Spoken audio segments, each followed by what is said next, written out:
Bienvenue à 2 pour 1, présent pour une cause. Ce soir, on est à la 4e édition de la soirée Renoir en rose, organisée par le chef Olivier Perret. On rencontre entre autres Lolita Dandoy, Alexandre Despatie et Mitsu Gélina.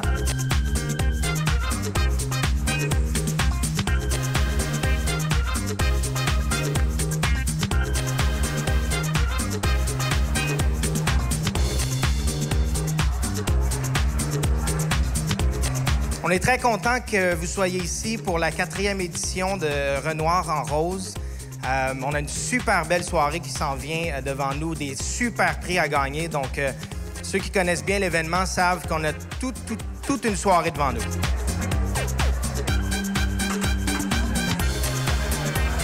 En compagnie du chef Olivier Perret, dans votre restaurant, le Renoir. Bonsoir. Bonsoir, bienvenue chez nous. Merci beaucoup de nous accueillir. Si on est là, c'est à cause de vous. Renoir en rose, en fait, c'était une idée qui est venue en fait avec mon docteur, puisque j'ai été moi-même atteint du cancer il y a 4 ans, en fait.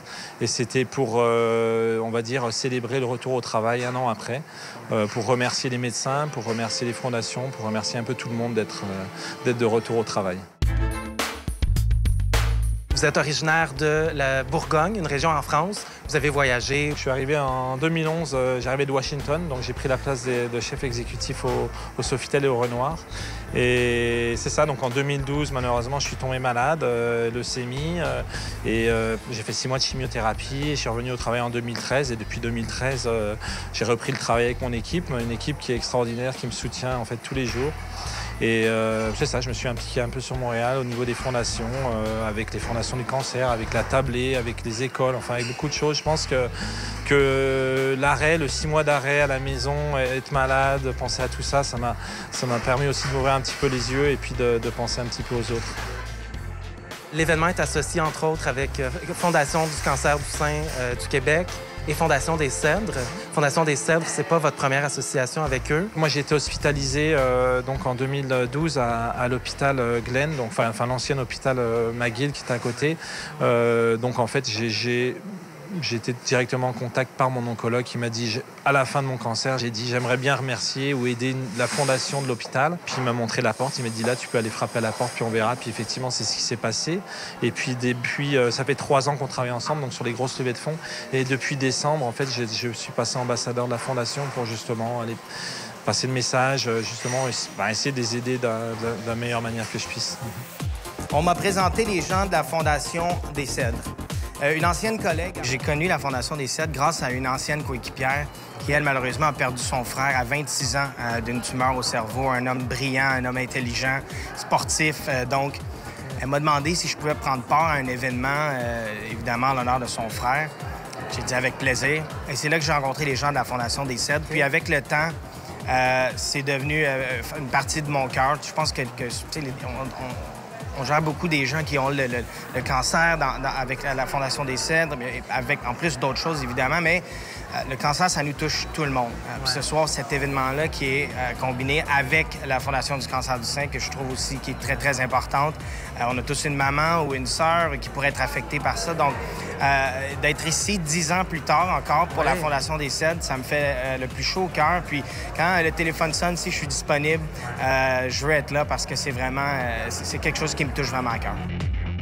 Notre mission, c'est de lever de fonds pour la recherche de cancer, pour l'éducation de cancer et pour le soin de cancer. Et c'est notre mission, c'est pour aider nos patients. Vous êtes relié avec avec McGill. C'est ça. Notre fondation est liée avec le Centre Université de santé McGill, un centre d'excellence pour la recherche et pour les soins.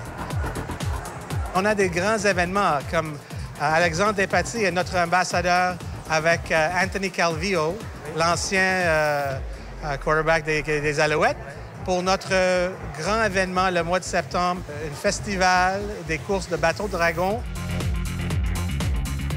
La première fois que je suis allé à leur événement, c'était très touchant. On prend un moment quand les bateaux s'en vont sur l'eau, moment de silence, et bon, il y a un bateau de gens qui ont survécu à un cancer. Puis là, on prend vraiment un moment pour mettre des roses sur l'eau, justement, pour avoir une pensée à ceux qui n'ont pas survécu, malheureusement. Puis c'est des moments touchants, puis de rencontrer ces gens-là, puis qui prennent soin d'eux, puis qui sont maintenant en rémission, en santé, c'est touchant parce que ça nous fait aussi réaliser, moi, personnellement, J'ai été athlète professionnel, puis j'étais en santé. Des fois, on avait des blessures, mais si on y pense bien, une blessure, c'est pas trop... C'est pas grave, ça guérit. Donc, des moments comme ça, il y en a beaucoup dans des situations d'événements, de levées de fonds comme ça pour les fondations. Olivier, est-ce que tu veux lever ta main? Je croyais que tu serais dans les cuisines, mais tu étais là. Oui, je sais que tu vas y retourner. Il y a énormément d'émotions, je dirais en tout cas pour moi, et aussi de l'intimité. C'est-à-dire qu'on essaye de préserver ça un peu intime. On fait des gros événements. J'ai fait un événement de 700 personnes au mois de novembre. On a levé pratiquement plus d'1 million de dollars un soir, où on fait des grosses levées de fonds. Mais ce soir, c'est vraiment, on reste dans l'intimité et on passe un bon moment. En plus, la commandite de champagne ce soir nous permet d'avoir le champagne pour les chefs en cuisine. Donc ça, c'est un petit plus aussi pour passer une bonne soirée. Moi, j'étais journaliste mode. Je le suis toujours aujourd'hui. Mais en 2010, ma carrière, ou en tout cas ce que j'aimais le plus faire au monde, c'est arrêter subitement parce que j'ai appris, j'avais 29 ans à l'époque, que j'avais un cancer du sein. Depuis que je suis tombée malade, c'est vrai que j'ai une expérience à raconter. J'ai vécu des choses très, très difficiles, que ce soit au niveau de la chimiothérapie en tant que telle, mais aussi de la dépression. Il y a beaucoup de choses dont c'est difficile de parler parce qu'on veut toujours pousser les gens qui ont le cancer à se dire « sois positif, tu sais, si t'es positif, ça va bien aller, tu vas t'en sortir ». Mais des fois, c'est l'inverse. C'est difficile d'être positif, puis il faudrait pas qu'on leur dise qu'il faut absolument On met de pression. Exactement, parce que ça met, comme tu dis, une pression. Donc, c'est sûr qu'à partir du moment où moi, j'ai vécu ces choses-là, c'est beaucoup plus facile d'aller dire aux autres « Hey, je l'ai vécu, ça se peut que vous vous sentiez comme ça, puis c'est correct. » Je peux vous témoigner des messages que je reçois. Ça fait 11 ans que je suis porte-parole à la Fondation du cancer du sein. Et chaque semaine, je reçois des courriels, je reçois des téléphones de gens qui viennent de recevoir un diagnostic ou des gens qui ont une personne proche qui vient de recevoir un diagnostic aussi. Et à ce moment-là, oui, on a besoin de sous, oui, on a besoin d'aide des hôpitaux, mais on a aussi besoin d'histoires qui vont nous encourager. C'est très difficile. Il y a 6 000 femmes par année ici au Québec qui vont avoir un diagnostic du cancer du sein. Ça me fait toujours plaisir, évidemment, d'être là, de souligner à ma manière le travail des bénévoles de la Fondation du cancer du sein. L'intention, c'est d'aider la cause puis c'est de faire avancer la recherche. Il y a des bonnes nouvelles en cancer. Oui. Les traitements, les soins, les recherches. Il y a des grandes améliorations, les grands changements, mais il y a plus de monde qui ont touché par le cancer. J'entends de plus en plus de cas. Je pense que c'est la même chose pour toi, c'est la même chose pour beaucoup de monde. On est tous touchés par le cancer. Puis j'ai envie de profiter du fait que j'ai une tribune, puis du fait que moi, je suis en santé pour continuer à parler de l'importance de la recherche. Puis pour faire de la recherche, il faut de l'argent. Effectivement, il y a beaucoup de choses dont on a besoin pendant qu'on est en traitement. Il y a tout un aspect physique, évidemment, on est malade, il y a beaucoup de choses qui sont très difficiles, mais mentalement, c'est aussi dur. Ce soir, il y a certainement des femmes atteintes du cancer du sein, il y a des oncologues, il y a notre directeur scientifique qui est juste derrière moi. C'est tous des gens qui nous donnent du temps bénévolement. Hein. On a tendance à oublier que même les médecins, en dehors de leur charge de travail qui est énorme, nous font des comités, nous reçoivent, ils sont extrêmement généreux. Bon, c'est sympa de voir qu'aujourd'hui, on a 10 chefs, mais on aurait pu en avoir 30 à 40 dans la cuisine. Beaucoup de chefs de Montréal sont intéressés par l'événement. Je pense qu'ils ont... Le message est passé, on s'amuse, on fait quelque chose de très bien autour d'une bonne cause. Donc, en fait, tout le monde est gagnant. Entre fondations, il y a une solidarité. Bien, de plus en plus. Moi, j'y crois beaucoup. Et mon collègue Jeff Chamy, qui est le président-directeur général de la Fondation, y croit. On s'aime beaucoup. Alors, on a envie de faire des choses ensemble. Je pense qu'on est plus forts ensemble. Et ça ne sert à rien de dédoubler nos efforts. Je pense que dans la majorité des cas, c'est intéressant de le faire ensemble. Qu'est-ce qui vous pousse à continuer chaque jour de vous battre, justement, à votre fondation? C'est les patients. C'est de savoir qu'on peut faire une petite différence pour les patients. Pas seulement l'argent, juste l'espoir, la compassion de comprendre que pour naviguer le diagnostic d'un cancer est très dur aujourd'hui. Il y a beaucoup de choses Passer à travers toutes les étapes. socio-économiques, familiales, travail. C'est tellement difficile. Et on a besoin, les organisations comme nous, comme les bons charités, de faire un petit peu plus pour aider. Et c'est là où des organismes comme la Fondation du cancer du sein du Québec et des Cèdres viennent en aide aux gens. C'est le travail qui t'a un peu aidé, semble-t-il, parce que même en convalescence, tu travaillais. Ouais. Oui, c'est vrai.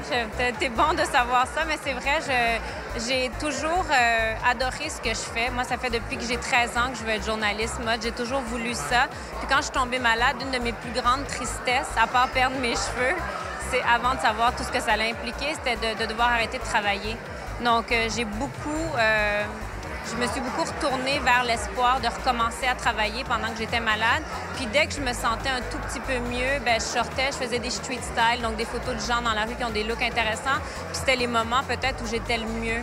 Donc ça m'a toujours donné envie de continuer. Puis le blog que j'ai aujourd'hui qui s'appelle Fashion is Everywhere est né parce que j'ai eu un cancer. J'aimerais vous décrire ce qui s'en vient parce que je vous l'ai dit tout à l'heure, ça va être un prix assez extraordinaire. Et le lot final de la soirée qui va être dans un encan crié par M. Alexandre ici à côté de moi. Il y a une partie encan. Oui. Sur le niveau, disons, l'échelle de débutant, intermédiaire, avancé, t'es à peu près où dans l'encan en tant qu'encanteuse? En tant qu'encanteuse, je te dirais que je suis très loin. Peut-être que je vais me situer à 2. Mais heureusement, la partie d'encan crié, c'est Alexandre qui l'a fait. Puis moi, ce que je vais faire, c'est que je vais me promener dans la salle puis je vais encourager les gens à miser un peu plus. Puis je vais rajouter des prix à mesure que l'encan avance, juste pour donner envie aux gens de monter encore les enchères. Donc, ça va vraiment être lui qui va avoir le gros rôle.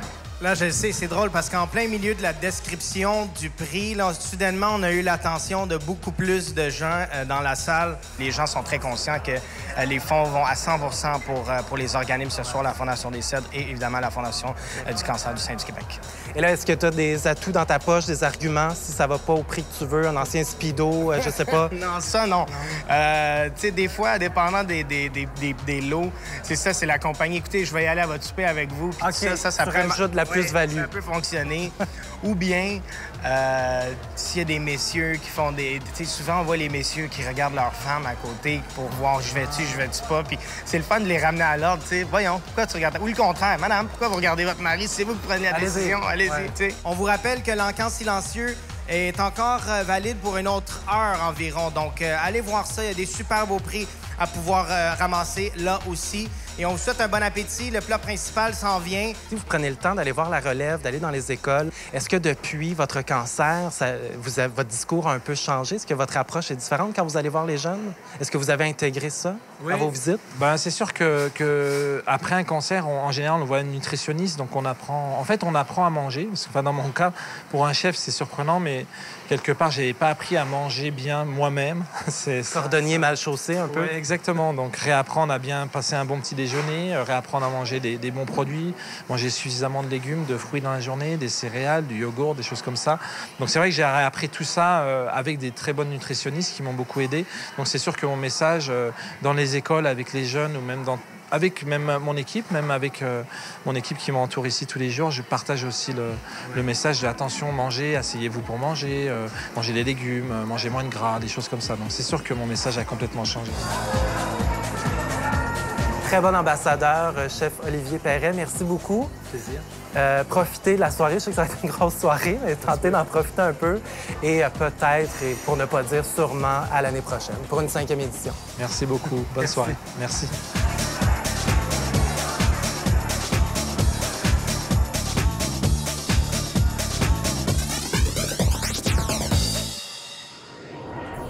Pour en savoir plus sur la Fondation du cancer des Cèdres, visitez le site web qui apparaît à l'écran.